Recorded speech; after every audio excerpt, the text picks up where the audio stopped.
यश प्रभु है। यश परमेश्वर का पुत्र है।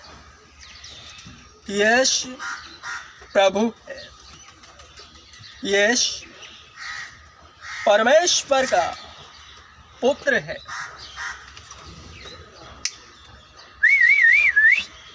हे जाति जाति के लोगों, यहोवा राजा हुआ है। यहोवा राजा हुआ है।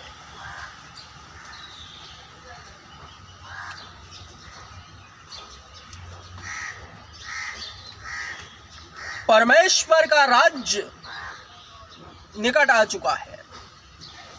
मैंने कहा परमेश्वर का राज्य निकट आ चुका है। याकूब की पत्री अध्याय 4 वचन 10। प्रभु के सामने दिन बनो तो वह तुम्हें शिरोमणि बनाएगा।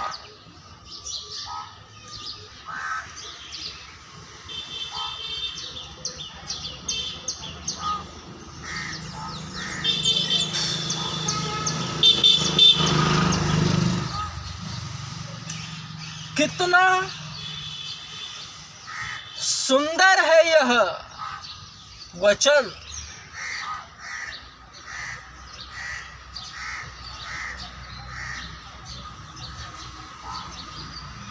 मैं फिर से पढ़ रहा हूं। जिसके कान हो वे ध्यान से सुने। याकूब की पत्री अध्याय 4 वचन 10।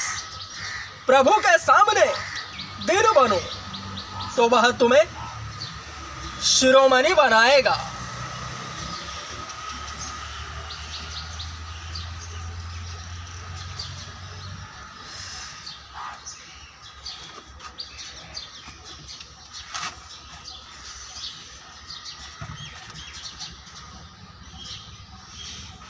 वचन स्पष्टता से कह रहा है कि प्रभु के सामने दिन बनो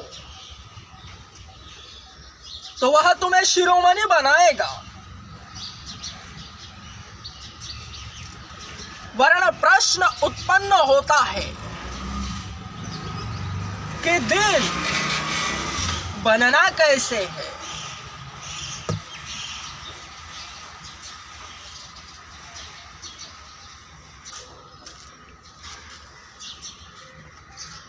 यहां प्रश्न उत्पन्न होता है।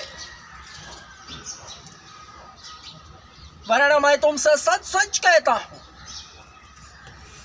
पवित्र शास्त्र के प्रत्येक वचन अपने आप में गहरे अर्थ को छिपाए रखे हैं।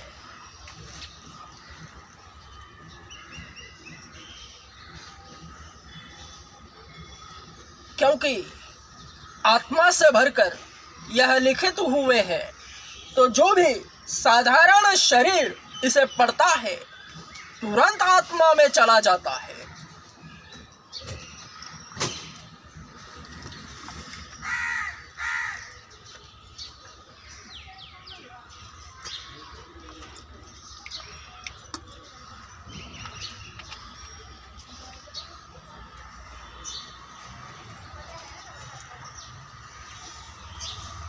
इसकी साधना करने के लिए एक नाम बिचवई बना है। वह नाम ही न रहेगा तो यह किसी के हाथ में न आनी है। यह इस हाथ में है। क्यों? क्योंकि इसका कर्ता धर्ता प्रभु यीशु मसीह उसके विषय सुना,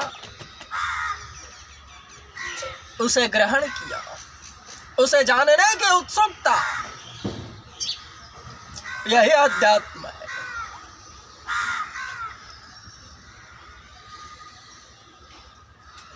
वचन कहता है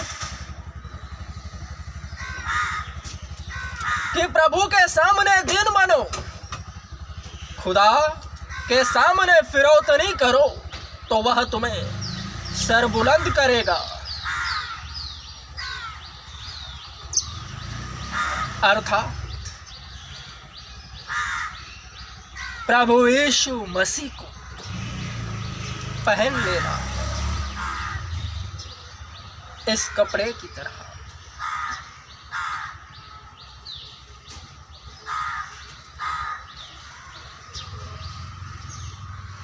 उसे जितना पहनोगे वचन का असर उतना ही होगा।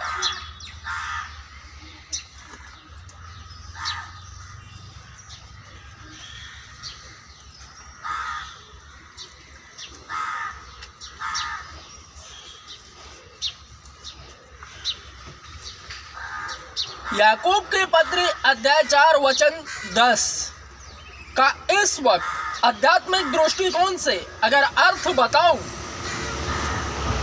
तो यह निकलता है कि रिवर्स गियर।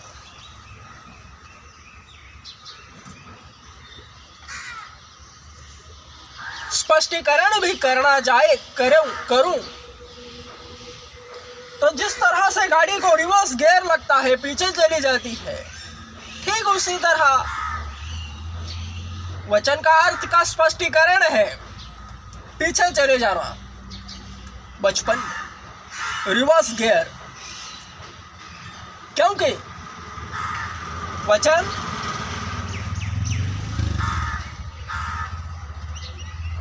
शारीरिक दृष्टिकोण एवं आध्यात्मिक दृष्टिकोण से बातें कर रहा है।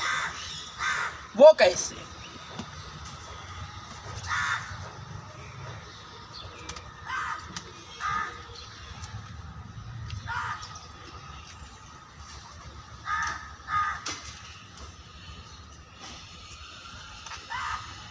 याकूब अध्याय 4 वचन 1 से 10 तक। संसार से मित्रता, तुम में लड़ाइयाँ और झगड़े कहाँ से आ गए? क्या उन सुख विलासों से नहीं जो तुम्हारे अंगों में लड़ते भिड़ते हैं? तुम लालसा रखते हो और तुम्हें मिलता नहीं, इसलिए तुम हत्या करते हो। तुम डाह करते हो और कुछ प्राप्त नहीं कर पाते, तो तुम झगड़ते और लड़ते हो।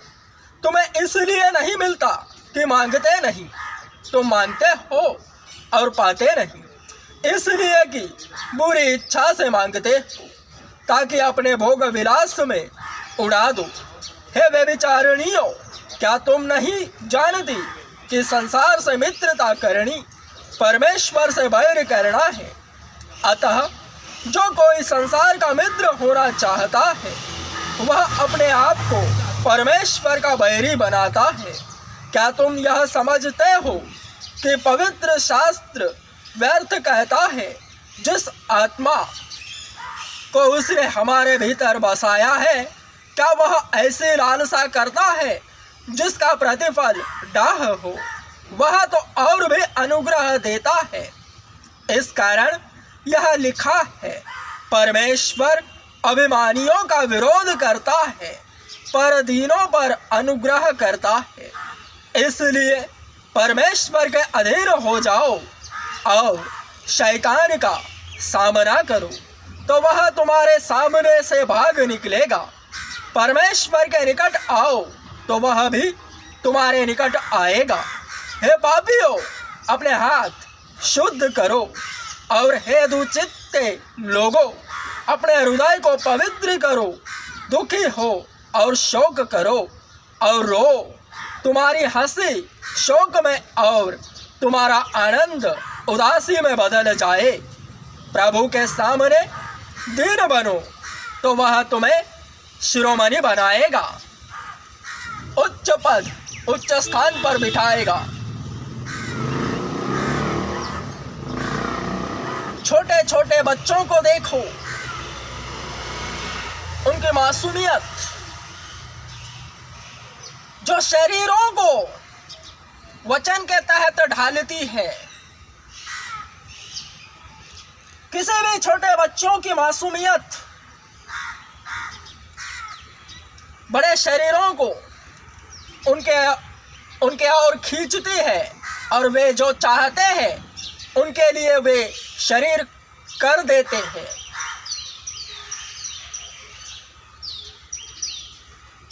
ठीक उसी तरह शारीरिक दृष्टिकोण से अगर वह बढ़ने लगे तो वह देखता है कि बड़े बड़े शरीर उसके सामने जो बड़े हुए हैं वे लड़ते झगड़ते हैं, क्योंकि संतुष्ट नहीं है। जीवन जीने का सलीफा पता नहीं।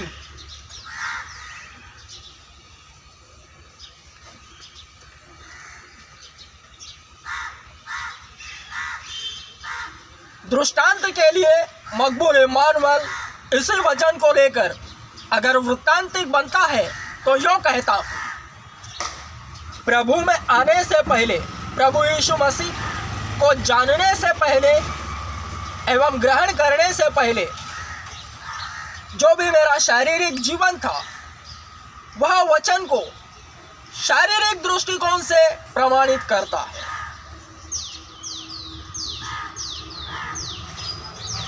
भीतर ही भीतर लड़ाइयाँ झगड़े होते हैं, अंदर ही कदूरत, इनर एनेमी। वरन प्रभु में आने के बाद भी यही वचन आत्मिक दृष्टिकोण से प्रमाणित होता है।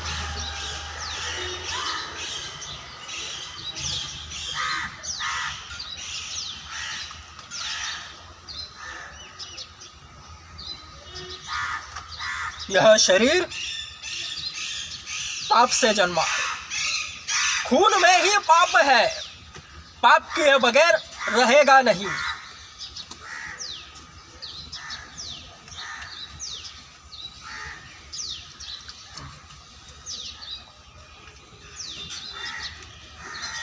प्रभु यीशु मसीह को ग्रहण न करने वाले एवं चर्च में न जाने वाले नित्य दिन पाप करते रहते हैं।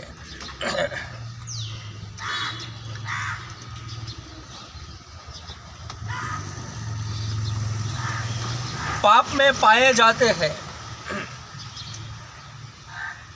किसी भी क्षेत्र में क्यों ना रहे, गरीब रहे अमीर रहे, हर एक शरीर जो प्रभु यीशु मसीह को ग्रहण नहीं किया, चर्च में नहीं गया, वह पाप में ही पाया जाता है। तो फिर जो यीशु मसीह को ग्रहण करते हैं और चर्च में जाते हैं, क्या वे पाप नहीं करते?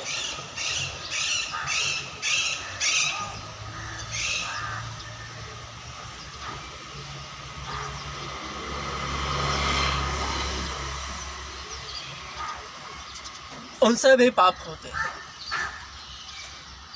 वरना पाप होते ही प्रकट हो जाता है, डर होता है, भय, परमेश्वर का भय। वरना वह भी तब ही लागू है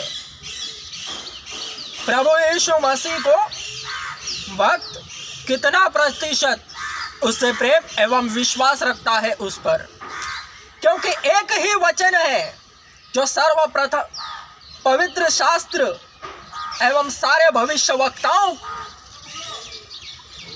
की शिक्षा का पुख्ता सबूत देता है।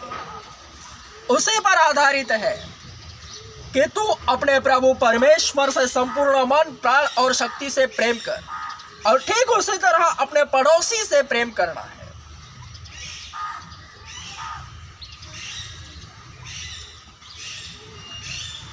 प्रभु यीशु मसीह से 100% अगर प्रेम रहे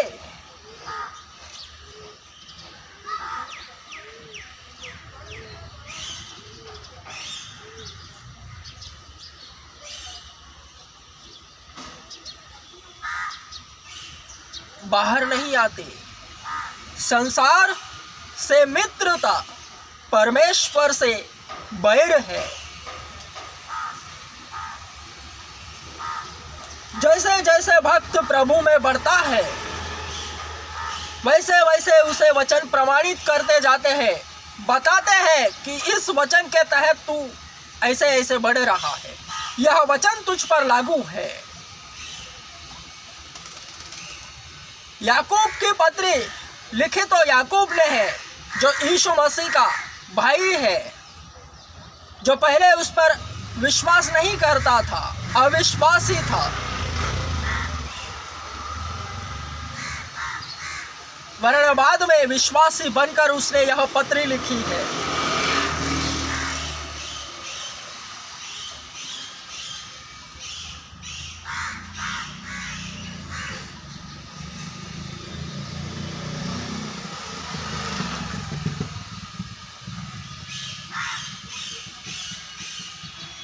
वरन कब लिखी? वह जब आत्मा में बढ़ रहा था, आत्मिक लोगों को देख रहा था कि उनमें कैसे कैसे हो रहा है, ऐसे भी कि आत्मा में बढ़ने के बाद भी उनमें लड़ाइयाँ झगड़े,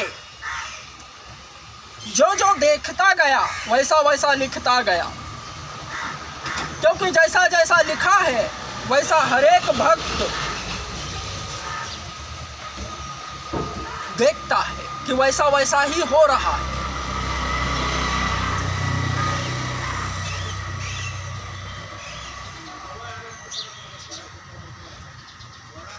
जो बढ़ते रहता है, संसार की सारी वस्तुएं लुप्त होती जाएंगी,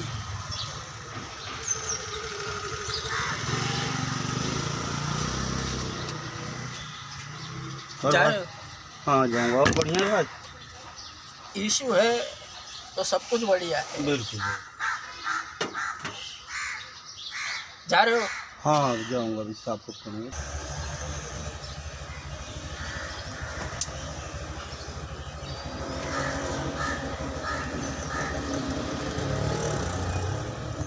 जो प्रभु में बढ़ जाता है,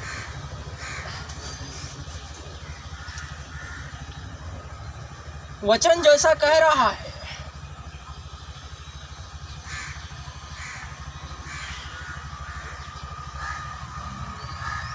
संसार से मित्रता, परमेश्वर से बैर रखना है। तो जो प्रभु में बढ़ जाता है वह सांसारिक बातों पर मन लगाते हुए दिखाई नहीं देता, वरन शैतान उससे सांसारिक बातों ही से बातें करता है, अर्थात प्रभु यीशु मसीह को छोड़कर शारीरिक बातों से उससे बातें करता है। कैसा है तू? ठीक तो है और सब बढ़िया? अभी अभी यह ऑटो चेंज करने से पहले, जो पहले ऑटो में बैठा था, उसी ऑटो वाले ने आके पूछा कि और सब बढ़िया? यह सांसारिक बातें हैं, सभी ऑटो वालों को पता है। केवल यही ऑटो स्टैंड नहीं, सारी बम्बई, पूरी इंडिया, सबको पता है ऑटो में बैठकर मकबूल इम्मानुएल वीडियो बनाता है। मकबूल इम्मानुएल प्रभु में है, यीशु में है। तो यीशु को अनदेखा, नजरअंदाज करके सांसारिक बातों से उससे बातें कर रहे हैं। कैसा है? बढ़िया सब कुछ।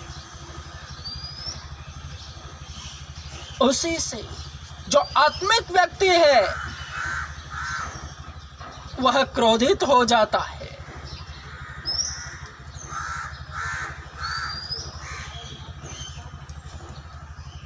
वह स्वयं से कहता है कि मैं यीशु में हूं, मैं यीशु को मानता हूं तो बढ़िया ही रहूंगा।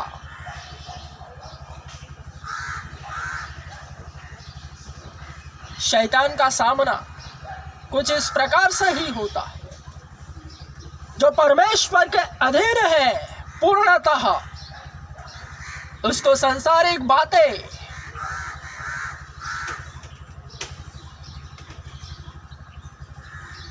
तुच्छ जान पड़ती है।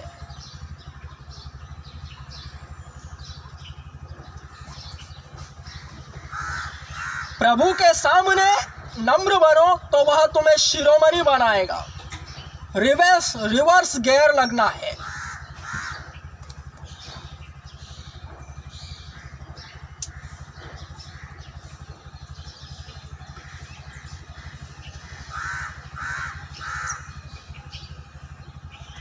शारीरिक दृष्टिकोण से देखा जाए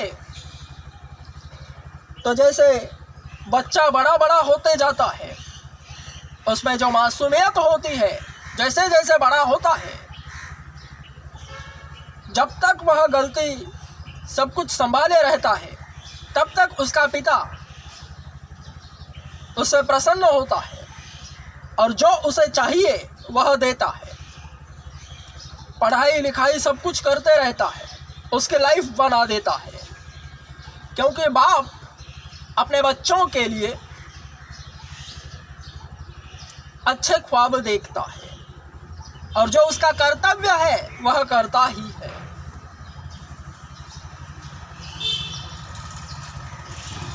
तो ठीक इसी तरह आध्यात्मिक है। वचन आत्मिक लोगों पर कार्यान्वित हुआ है, अर्थात 30, 35, 40, 50 के उम्र में अगर कोई आवे प्रभु में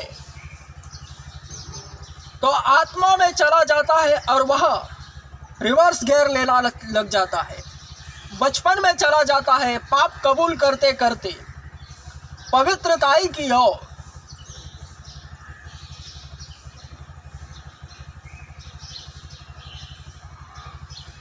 जो बालक की नाई है स्वर्ग के राज्य में वही प्रवेश करता है।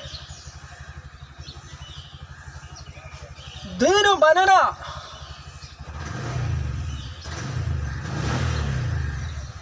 पापों की स्वीकारोक्ति है।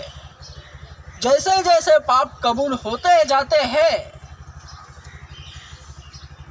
वैसे वैसे वह दीन बनता जाता है। परमेश्वर जो पिता है उसको वह भाता है और जो उसके लिए उचित है वही स्थान पर वह नियुक्त किया जाता है। संसार के संस्कारी लैंग्वेज में समझाऊं तो जैसे एक बच्चा किसी भी क्षेत्र में, किसी भी परिवार, हर तरफ यही सीन है। जब वह बढ़ता है अपने परिवार में, रिश्तेदारों में,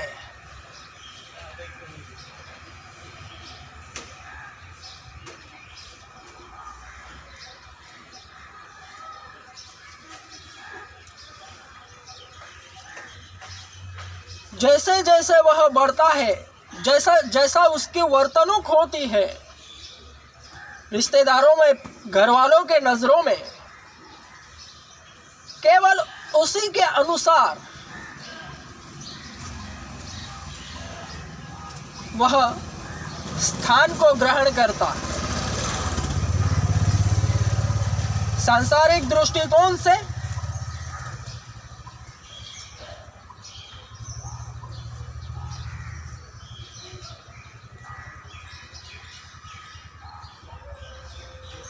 जब तक इमेज क्लियर है, इमेज पर कोई दाग धब्बा नहीं है, जैसे जैसे वह बढ़ता है वैसे उसे स्थान मिलते हैं। वरना आध्यात्मिक दृष्टिकोण में वही आता है जो संसार में रिजेक्ट हो जाता है, यानी संसार में पाप के कारण जो बदनामी होती है वह यहाँ क्लियर होते होते कवर हो जाती है।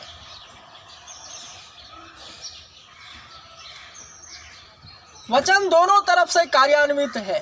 संसार की ओर से जब तक उसकी इमेज क्लियर है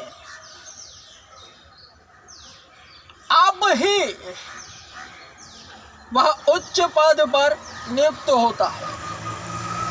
और आध्यात्मिक दृष्टिकोण से जो संसार में उसने पाप किए हैं, जो उससे पाप हुए हैं, वह क्लियर करना है प्रभु यीशु मसीह के नाम से पाप कबूल करते करते।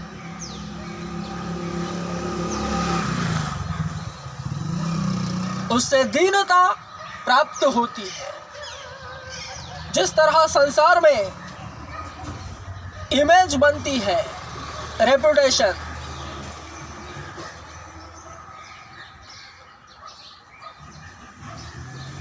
सांसारिक इमेज शरीरों को प्रसन्न करती है, वरना आध्यात्मिक केवल परमेश्वर के दृष्टिकोण में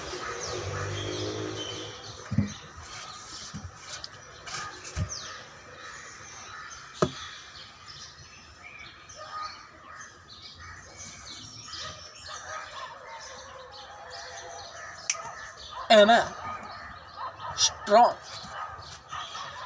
Amen.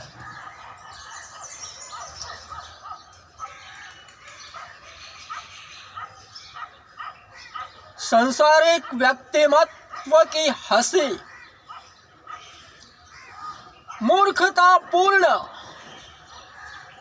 जान पड़ती है, वरन आध्यात्मिक व्यक्ति की हंसी बुद्धि और ज्ञान से भरपूर होती है।